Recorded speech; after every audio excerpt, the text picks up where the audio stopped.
Lawrence, I'm going to stick with you for a minute because you made it clear that you do not set the ticket price. And Mr. Berchtold said he doesn't have anything to do with the ticket price.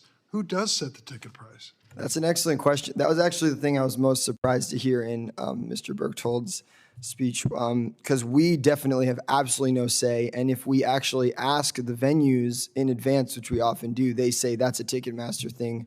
So the fees, I mean, we actually do set, the ticket prices, the base price.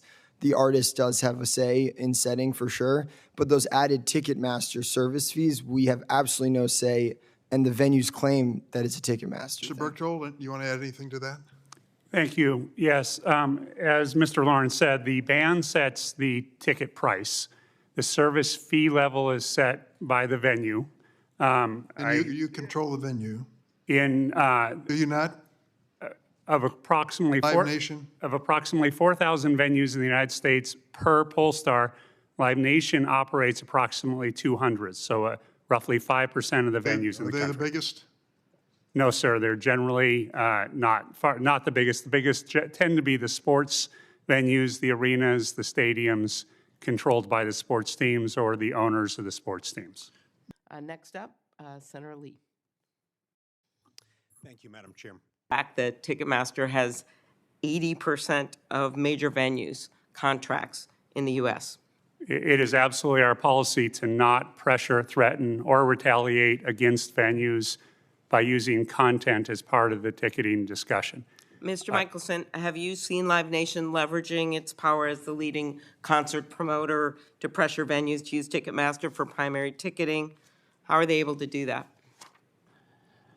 When speaking with people that either own or manage venues, their biggest fear is if they leave Ticketmaster, they will lose content. So whether it's said or not, it's implied that if I don't use Ticketmaster, I am not gonna get all the shows that I would like to have. Get it? And Is it accurate to say that at the time of the merger, Live Nation was an emerging, nascent competitor and likely a very capable potential competitor? I would say, Senator, that Live Nation at the time was finding that it was very difficult to build its own ticketing system.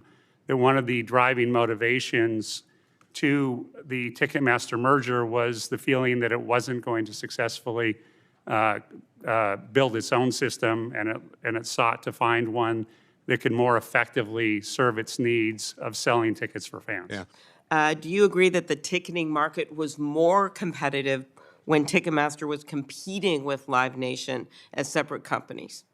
Certainly, and especially where you have a potential new entrant that's showing the ability to increase its market share rapidly and with great success.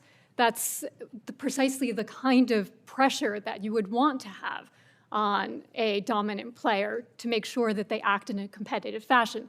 The loss of that is the loss of competition.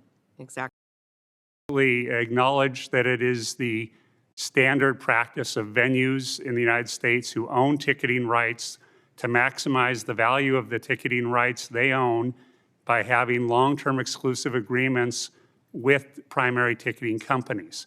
Those ticketing contracts tend to last 3 to 5 years on average. Did these type of exclusive contracts, did they shut out competitors? To me, like, if you can't go to anyone else, what are you going to do? Exactly. And I think it's a standard given in antitrust law that the longer the exclusivity in a contract, the greater the risk of a competitive effect. And the fact that they're able to get this length of contract indicates something about their market power. We'll go to a prospective client. We will show them our technology. They'll get excited. They'll get excited about how it's going to make the experience better for their fans and allow them to run their business better. And then they'll start to think about the concert threat, and they'll talk, and discussions will often close at that point because they've heard or been explicitly threatened in a way that they know they will lose concerts if they move away from Ticketmaster. In response to some of the oversight and poking that has happened recently, we've seen Ticketmaster moving from 5 years, which used to be the standard length for a contract in our industry, to 10 in many cases. They're trying to lock things down so that if there is more pressure, they've at least signed a lot of these decade-long deals. So there's not a lot of time. If we want competition in this industry, it is already going to be very hard to change. Longer contracts make that even harder, and that is what they've been pushing for recently. Exactly. Next up, we have Senator Kennedy and then Senator Hirono.